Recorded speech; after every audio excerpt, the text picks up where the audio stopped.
स्वागत है आपका अपने YouTube चैनल दीक्षित की दुनिया में।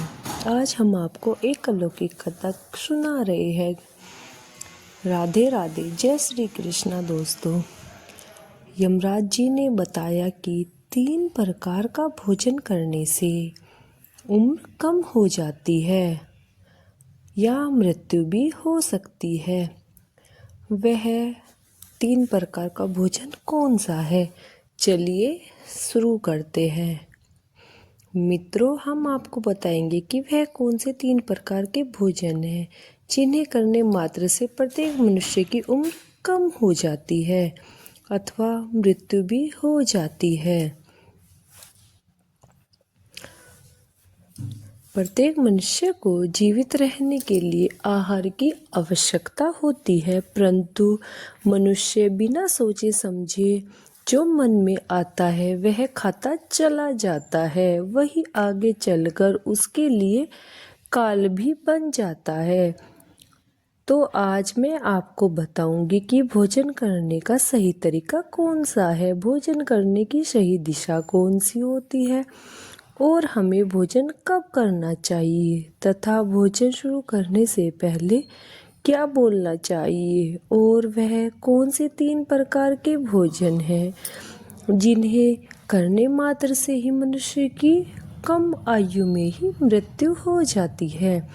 तो इस सभी प्रश्नों का उत्तर मैं आपको एक कथा के माध्यम से देती हूँ।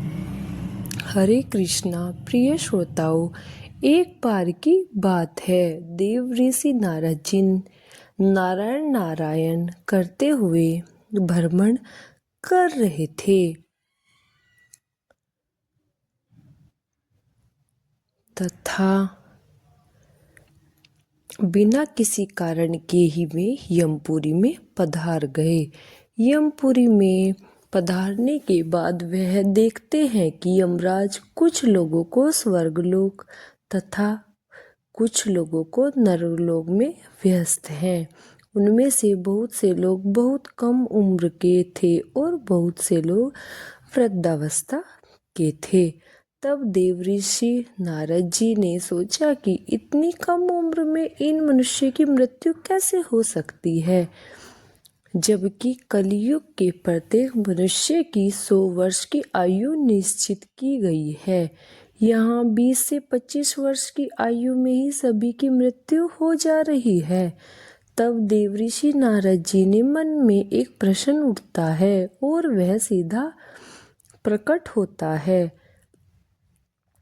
तब वह जाकर यमराज जी के पास पहुंच जाते हैं। तभी यमराज जी देवऋषि नारद जी पर पड़ती है तो यमराज जी देवऋषि नारद जी का आदर सत्कार करते हैं और कहते हैं कि हे नारायण भक्त नारद, आज आप किस प्रयोजन से यमपुरी में पधारे हैं?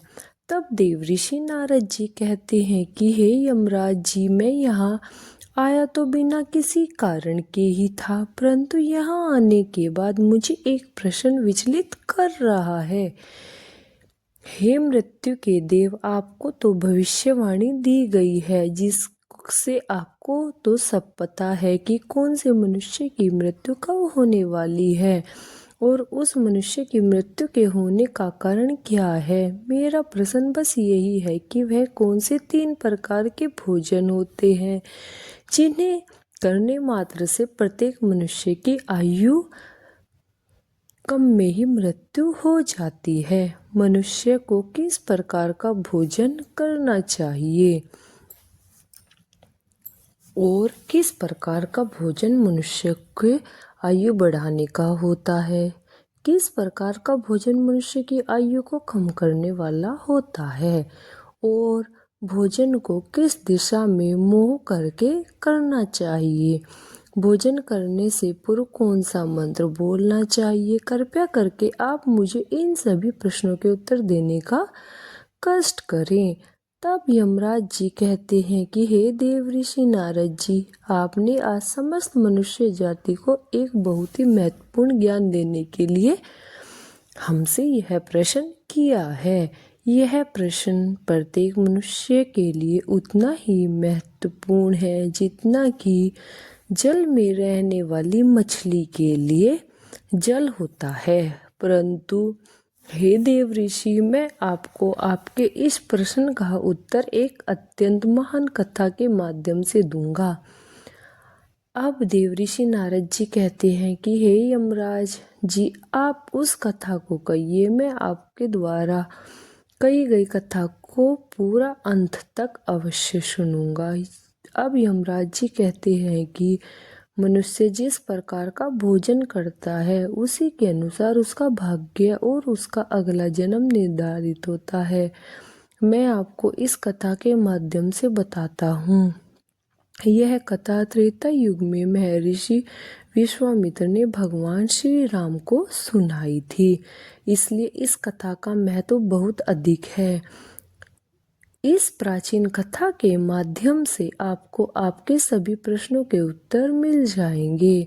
हे देवऋषि नारद जी, इसलिए आप इस कथा को ध्यान से पूरा अवश्य सुनने। इस कथा का प्रचार प्रसार करना बहुत आवश्यक है। जो भी मनुष्य इस कथा को श्रवण करता है उसके समस्त पापों से मुक्ति मिल जाती है। अब यमराज जी कथा को सुनाना प्रारंभ करते हैं और कहते हैं कि हे नारद, यह बात त्रेता युग की है। विद्वासु के समीप एक बहुत बड़ा जंगल था। उस जंगल का आकार लगभग 100 योजन तक का था, परंतु उस जंगल में ना ही कोई पशु और ना ही कोई पक्षी रहते थे। उस जंगल में केवल वृक्ष और पेड़ पौधे ही भरमार रहती थी। वह जंगल इतना घना था कि उसमें मनुष्य तो दूर की बात, उस जंगल की तरफ कोई पशु भी नहीं जाता था। परंतु उस जंगल के मध्य भाग में लगभग 4 कोस लंबी एक झील थी और उसी झील में हंस, बत्तख तथा अन्य पशु पक्षी रहा करते थे। एक बार मुनि विश्वामित्र जी उस झील के पास से गुजर रहे थे, तब उनको बहुत ही सुंदर और विचित्र दृश्य दिखाई दिया, क्योंकि उस जंगल में ना तो कोई आता था और ना ही कोई जाता था, परंतु उसी झील के समीप एक बहुत बड़ा आश्रम था जो देखने में बहुत पुराना हो गया था, लेकिन फिर भी उसकी सुंदरता मन को मोह लेने वाली थी। वह आश्रम अत्यंत सुंदर और पवित्र दिखाई पड़ रहा था। उस आश्रम में ना तो कोई साधु संत तपस्या करते थे और ना ही उस आश्रम में शिष्यों की पाठ का ज्ञान दिया जाता था। वह आश्रम पूरी तरह से खाली था। अब विश्वामित्र जी मुनि ने सोचा कि यहाँ कोई संत महात्मा भी नहीं है, चलो आज हम यहाँ पर विश्राम कर लेते हैं। विश्वामित्र जी एक रात के लिए उस आश्रम में ठहर गए और सुबह उठकर वे उस झील के पास गए तो उन्होंने रास्ते में एक मुर्दे को देखा। अब विश्वामित्र मुनि सोच में पड़ गए कि इस जंगल में कोई आता जाता नहीं है, तो यह लाश कहाँ से आई। वह लाश जो पड़ी हुई थी वह शरीर से अत्यंत बलवान और हष्टपुष्ट जान पड़ती थी, जिसे देखकर ऐसा प्रतीत होता था कि मानो वह किसी तरुण पुरुष की लाश हो। उस लाश को देखकर विश्वामित्र जी मुनि अपने अंतर्मन में कहने लगे कि यह पुरुष कौन है और इसकी मृत्यु कैसे हो गई तथा यह पुरुष इस जंगल में आखिर कैसे आया। अब हम उस मरे हुए आदमी के बारे में जानने की कोशिश करते हैं। विश्वामित्र मुनि चिंतित हो गए। अब यमराज जी कहते हैं कि हे देवऋषि नारद जी, तभी अचानक आकाश में उन्हें एक दिव्य विमान दिखाई पड़ा और वह दिव्य विमान उस झील के समीप आकर रुक गया और उस विमान में एक दिव्य पुरुष उतरा और वह पुरुष उस दिव्य विमान से उतरने के बाद उस झील में स्नान करने के लिए चल दिया। अब झील में नहाने के बाद वह बाहर आया और उसे मरे हुए पुरुष का मांस खाने लगा। उसने भरपेट उस मोटे ताजे मुर्दे का मांस खाया और वह फिर अपने दिव्य विमान की ओर जाने लगा। वह दिव्य विमान ऐसा जान पड़ता था कि मानो वह स्वर्ग का विमान हो। अब वह दिव्य पुरुष उसी विमान में बैठकर स्वर्ग की ओर जाने लगा। मुनि विश्वामित्र यह सब कुछ खड़े हुए देख रहे थे। जब विश्वामित्र जी मुनि ने देखा कि वह पुरुष अब उस दिव्य विमान में बैठकर फिर से स्वर्गलोक में प्रस्थान करने वाला है, तभी उन्होंने उस पुरुष को आवाज लगाई और कहा कि हे दिव्य पुरुष, तुम कौन हो? तुम तो देवताओं के समान दिखाई पड़ते हो, किंतु तुम्हारा भोजन बहुत ही घृणित है। तुम मुर्दे का मांस खा गए हो। ऐसा भोजन भला कोई देवता कैसे कर सकता है? तुम्हारा भोजन तो गंधर्व जैसा है। भला एक स्वर्ग में आया हुआ पुरुष ऐसा भोजन कैसे कर सकता है? ऐसा भोजन तो स्वयं यमराज भी नहीं ग्रहण करते। अब उस दिव्य पुरुष ने विश्वामित्र मुनि जी की तरफ देखा और उन्हें हाथ जोड़कर प्रणाम किया और उनसे कहा कि विप्रिय, आपको प्रणाम है। मेरा भोजन पहला ऐसा नहीं था।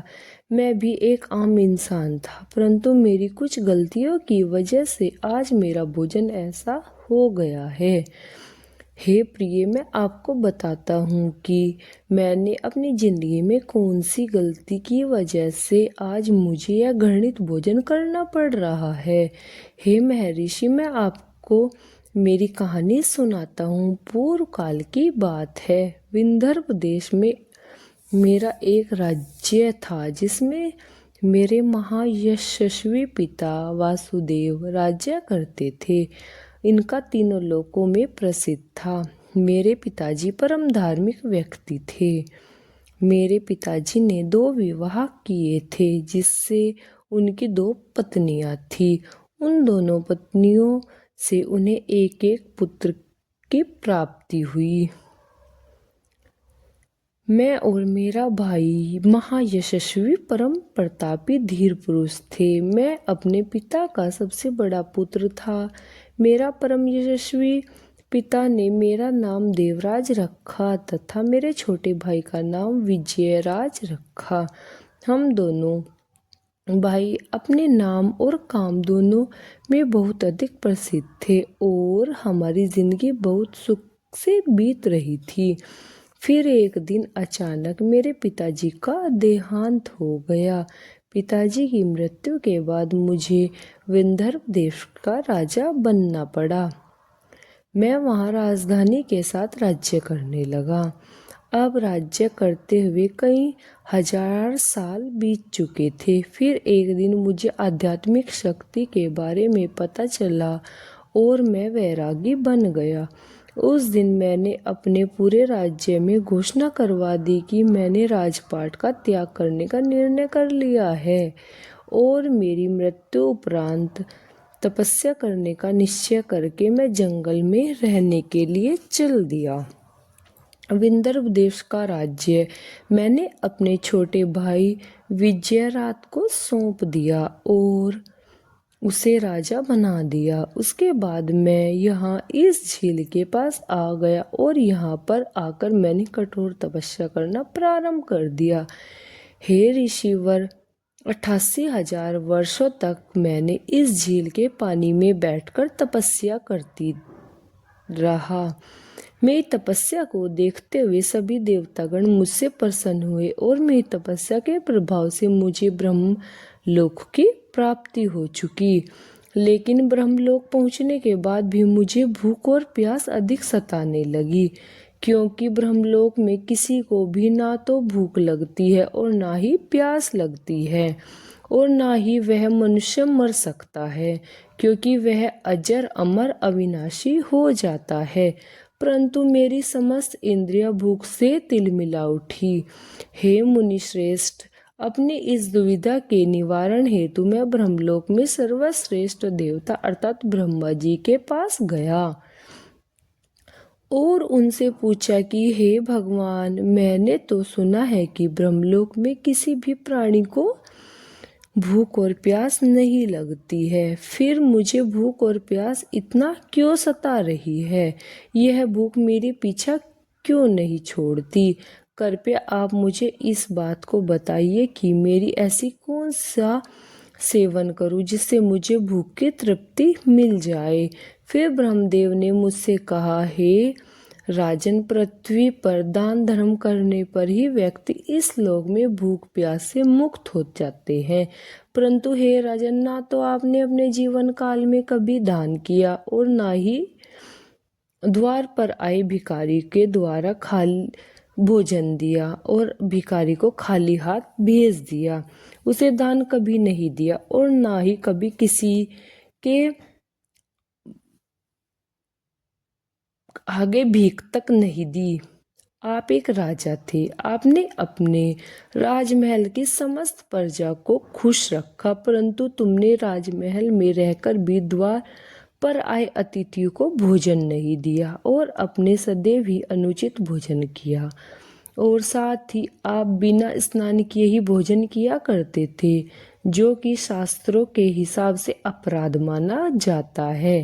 साथ ही भोजन शुरू करने से पहले तुमने कभी ईश्वर का धन्यवाद भी नहीं किया, क्योंकि अगर आपको भोजन की प्राप्ति हो रही है तो वह किसी वजह से हो रही है, आपको उसके लिए प्रार्थना करनी चाहिए और वही अपने नहीं कि स्वादिष्ट भोजन को दूसरों को दिए बिना ही आपने उस भोजन को ग्रहण कर लिया। हे राजन, इसी कारण से तुम्हें यह पाप लगा है, इसलिए तुम्हें ब्रह्मलोक में रहते हुए भी भूख और प्यास का कष्ट उठाना पड़ रहा है। जब आप जीवित थे तब आपने जीवित रहते हुए अनेक प्रकार के आहार अकेले ही सेवन किए, अनेक प्रकार के पकवान तुमने अकेले ही खाए, कभी दूसरों को नहीं दिए, जिससे तुम्हारा शरीर तो बलवान बन गया किंतु तुम्हारा पुण्य क्षीण हो गया और तुमने जो तपस्या की उसकी वजह से तुमको ब्रह्मलोक के स्थान की प्राप्ति हुई, परंतु तुम्हारी भूख शांत नहीं हुई। हे राजन, तुम्हारी भूख शांत करने का मेरे पास एक उपाय है। उस झील के पास तुम्हारा मृतक शरीर पड़ा हुआ है, तुम उसी का मांस खाकर अपनी भूख मिटाओ। जब ब्रह्मा जी ने इस प्रकार से मुझे समझाया तो मैंने ब्रह्मा जी से कहा कि हे प्रभु, अपने शरीर का भक्षण कर लेने के पश्चात मेरा क्या होगा? उसके बाद मैं क्या खाऊंगा? मेरे खाने के लिए कुछ भी शेष नहीं रहेगा। मैं एक ब्रह्म पुरुष हूँ और मैं किसी जीव की हत्या नहीं कर सकता। हे भगवान, कृपया कर मुझे ऐसा भोजन बताइए जिसको खाने के बाद मुझे लगने वाली भूख प्यास हमेशा के लिए मिट जाए, जो समाप्त हो जाए। तब महादेव ब्रह्मदेव कहते हैं कि हे राजन, तुम्हारा शरीर ही मैंने अक्षय बना दिया है।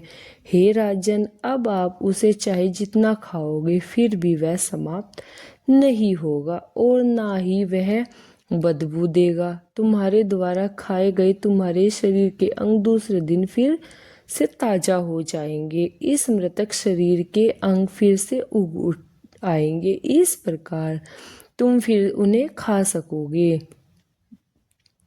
तुमको अपने ही शरीर का मांस खाते खाते जब 1-2 वर्ष बीत जाएंगे तो उसके बाद तुम्हारे इसी जंगल में एक दिन महर्षि विश्वामित्र पधारेंगे और उन्हीं के द्वारा तुम इस पाप से मुक्ति पा सकोगे।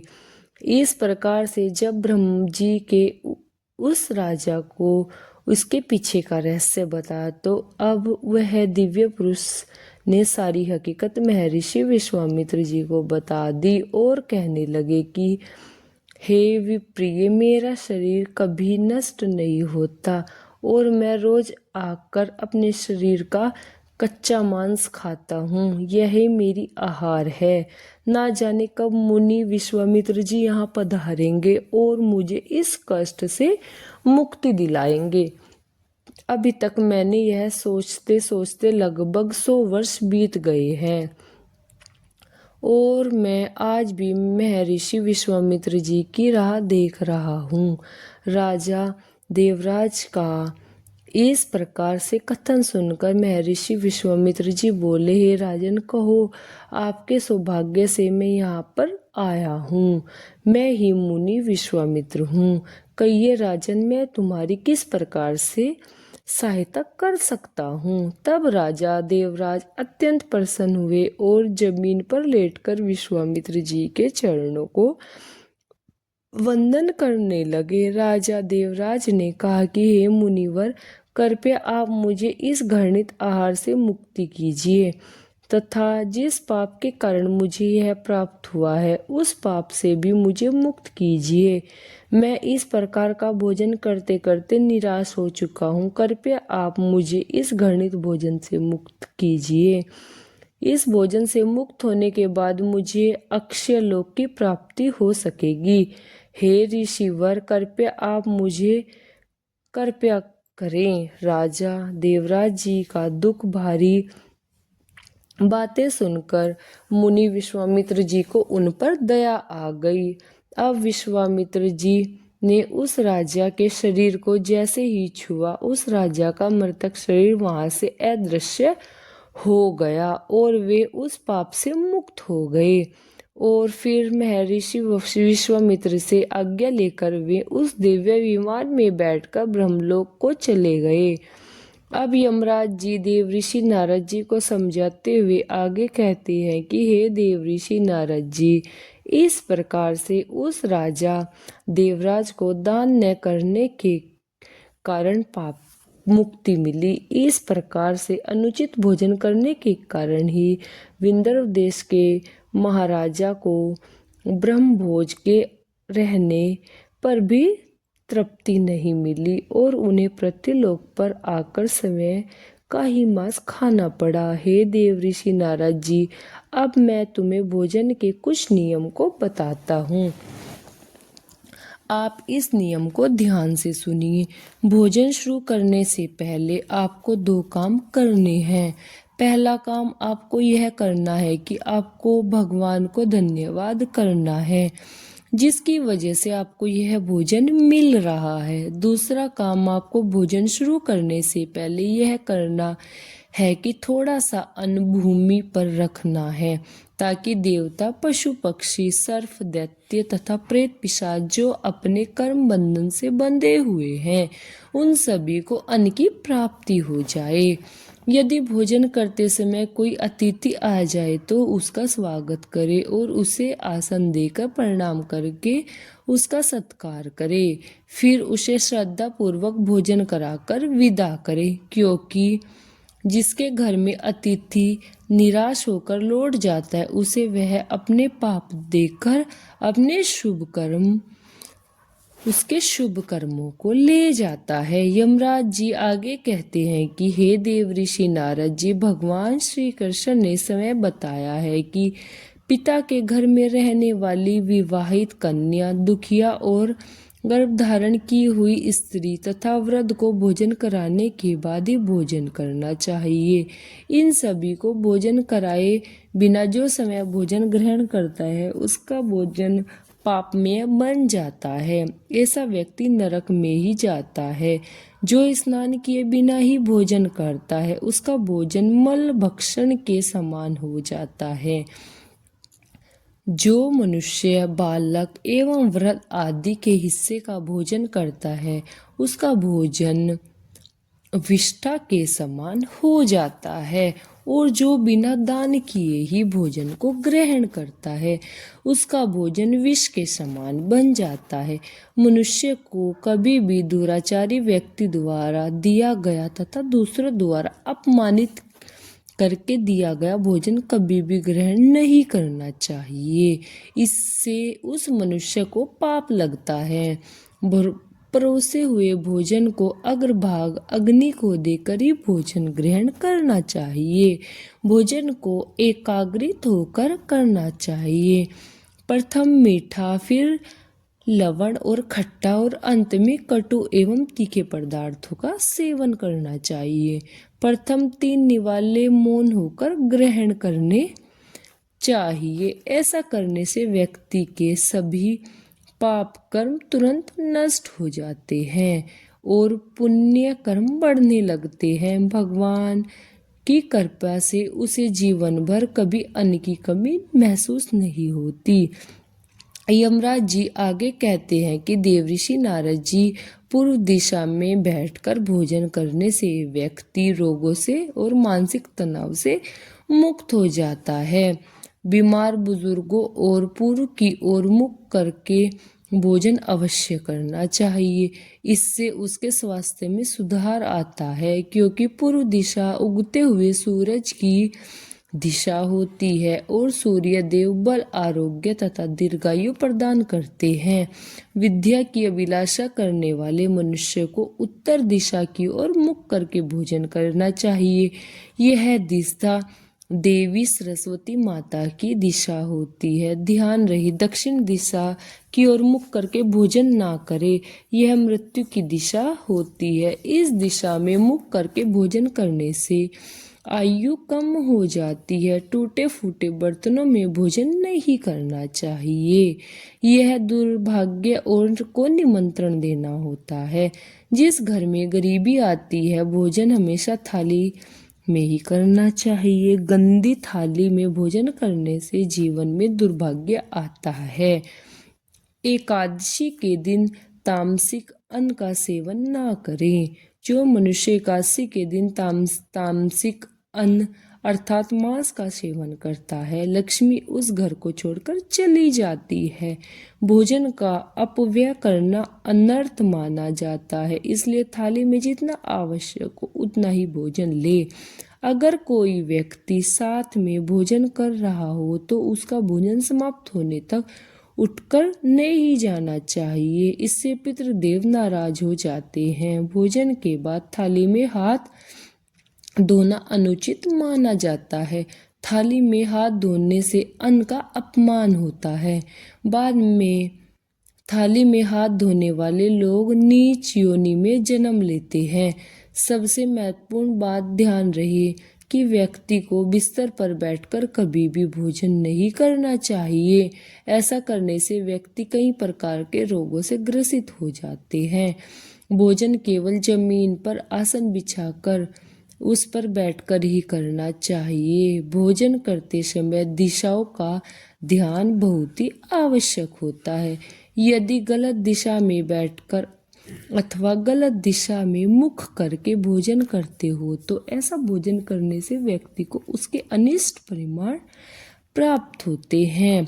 अगर कोई भोजन के ऊपर से पैर रखकर चला जाए अथवा कोई व्यक्ति भोजन को लांग कर चला जाए तो ऐसा भोजन को कभी खाना नहीं चाहिए। ऐसा भोजन अशुद्ध हो जाता है। ऐसा भोजन को पशुओं को खिला देना चाहिए। दूसरों के द्वारा लांगा गया भोजन खाने से मनुष्य की आयु कम हो जाती है और उसके शरीर में भिन्न भिन्न प्रकार के रोग उत्पन्न हो जाते हैं।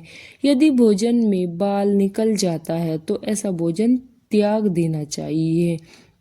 यदि अन्न में बाल निकलता है तो उसे ईश्वर को प्रसाद के रूप में नहीं चढ़ाना चाहिए और नहीं समय भी खाना चाहिए। ऐसा भोजन प्रेतों को प्राप्त हो जाता है। ऐसा भोजन करने से मनुष्य की आयु कम हो जाती है, मृत्यु हो जाती है। मनुष्य को दूसरों के लिए परोसा हुआ भोजन कभी नहीं खाना चाहिए। जो मनुष्य दूसरों का भोजन छीनकर खाता है अथवा किसी को बिना दिए ही समय अन्न का उपयोग करता है, उससे देवी अन्नपूर्णा रुष्ट हो जाती है। भोजन सभी में बांट कर खाना चाहिए। दूसरों के हिस्से का भोजन करने से मनुष्य के पुण्य कर्म नष्ट हो जाते हैं। पवित्र आसन पर बैठकर अपने पैरों को भूमि पर रखकर पूर्व की ओर मुख करके ही अन्न को ग्रहण करने सर्वोत्तम माना गया है। पूर्व की ओर मुख करके भोजन करने से यश की प्राप्ति होती है और उत्तर की ओर मुख करके भोजन करने से सत्य की प्राप्ति होती है। दोनों हाथ, दोनों पैर तथा मुख को अब पानी से धोकर ही भोजन करना चाहिए। भोजन के पात्र को भूमि पर रखकर अन्न ग्रहण करना ही सर्वश्रेष्ठ माना गया है। शास्त्रों में इस प्रकार के भोजन को उपवास के समान बताया गया है। मनुष्य को क्रोध रहित होकर भोजन करना चाहिए। क्रोध की अवस्था में भोजन करने से भोजन का अपमान होता है और कई प्रकार की व्याधि उत्पन्न हो जाती है। यदि कहीं हो तब भी भोजन करना नहीं चाहिए और गुस्से से भरे मन से भी भोजन नहीं करना चाहिए, अशुभ होता है। तो जूते चप्पल पहनकर भोजन ना करें। इस प्रकार के भोजन को सूरी भोजन कहा जाता है। ठीक मध्य रात्रि में भोजन करना भी अशुभ माना जाता है। यदि पेट खराब हो तो भी भोजन नहीं करना चाहिए। गीले वस्त्र पहनने के बाद भी भोजन अशुभ माना जाता है।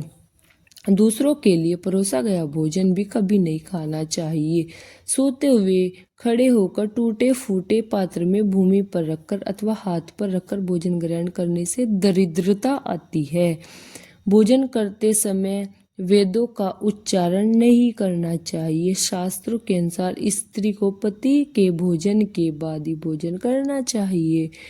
यदि पति घर से दूर हो तो पति का ध्यान करके भोजन ग्रहण करना चाहिए। इससे पति की आयु लंबी होती है और स्त्री सदा सुहागन रहती है। पति से पहले भोजन करना शास्त्रों में अशुभ माना जाता है।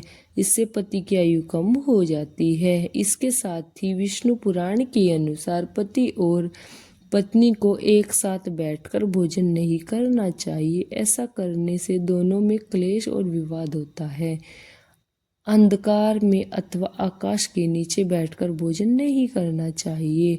भोजन करते समय सिर पर छत अथवा वृक्ष की छाया अवश्य होनी चाहिए।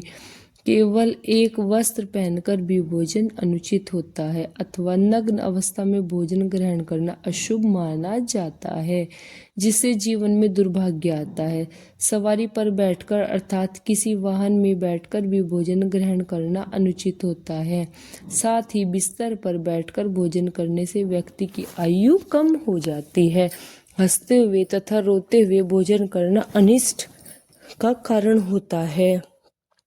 इससे गले में अन्न फंस कर प्राण जाने का खतरा बना रहता है। अब यमराज जी कहते हैं कि हे देव ऋषि नारद जी, अब तो आपको आपके प्रश्नों का उत्तर मिल गया होगा कि वह कौन सा भोजन है जिसे मनुष्य को करना चाहिए अथवा वह कौन सा भोजन है जिसे मनुष्य को कदापि नहीं करना चाहिए। तब देवऋषि नारद जी कहते हैं कि हे मृत्यु के देवता यमराज, अब मुझे मेरे प्रश्नों का उत्तर मिल चुका है और मैं समझ चुका हूँ कि वह कौन सा भोजन है जिसकी वजह से मनुष्य की आयु कम होती है अर्थात कम आयु में ही मृत्यु हो जाती है। मैं आपके द्वारा सुनाई गई कथा को संपूर्ण विष्णु लोक में विख्यात करूँगा। अगर आपको हमारी वीडियो पसंद आई हो तो हमारे चैनल को लाइक करें और सब्सक्राइब करें और कमेंट में जय श्री विष्णु अवश्य लिखें। धन्यवाद।